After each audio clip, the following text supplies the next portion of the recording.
प्रयागराज महाकुंभ में श्रद्धालुजनों की भारी भीड़ है। लगभग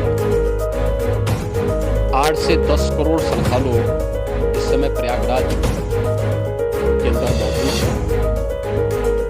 कल भी 5.5 करोड़ श्रद्धालुजनों ने महाकुंभ का स्नान किया था।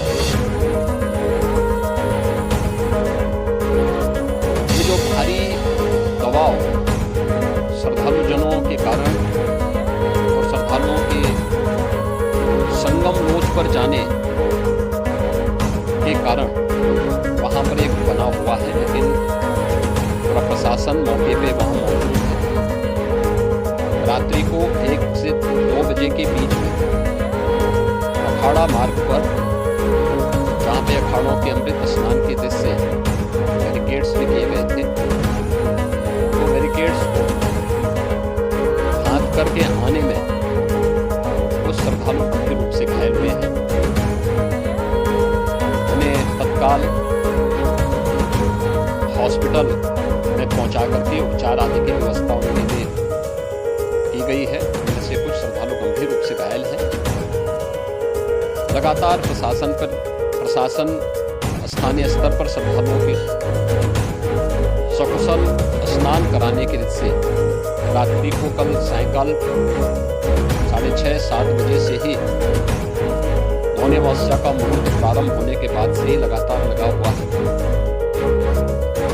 प्रयागराज में महाकुंभ में श्रद्धालुजनों के सकुशल स्नान करने, अमृत स्नान के लिए देश भर से आए हुए श्रद्धालुजनों की व्यवस्था के लिए, उनके कुशल क्षेम के लिए आदरणीय प्रधानमंत्री जी का प्रातःकाल से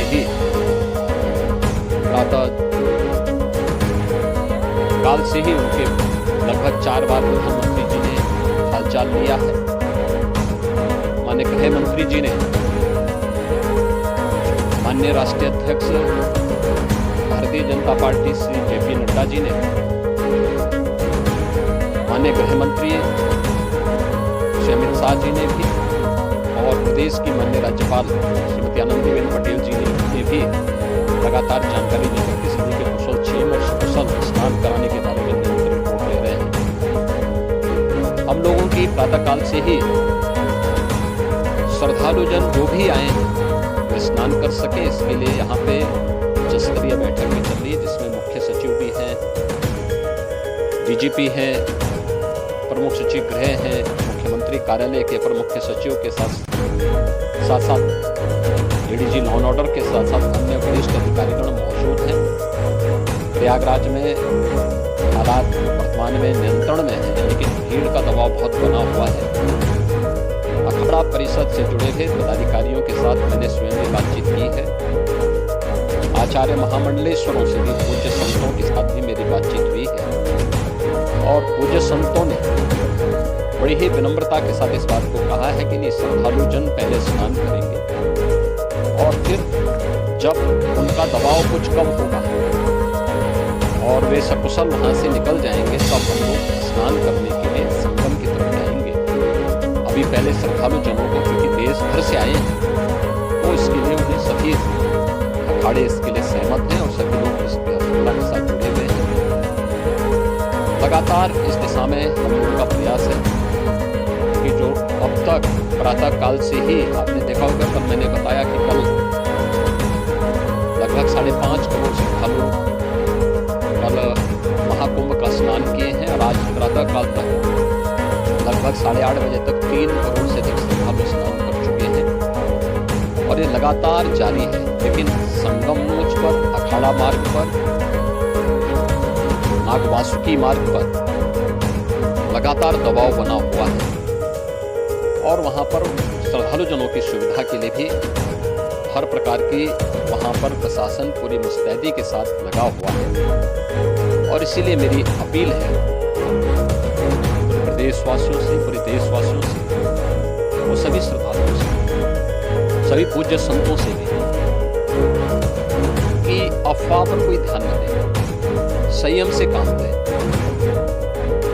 ये सब आयोजन सभी लोगों का है। प्रशासन उनकी सेवा के लिए पूरी तत्परता के साथ लगा हुआ है। केंद्र और राज्य सरकार पूरी मजबूती के साथ वहां पर हर प्रकार का सहयोग करने के लिए तत्पर है। लेकिन कोई किसी अफवाह पे ध्यान नहीं दे।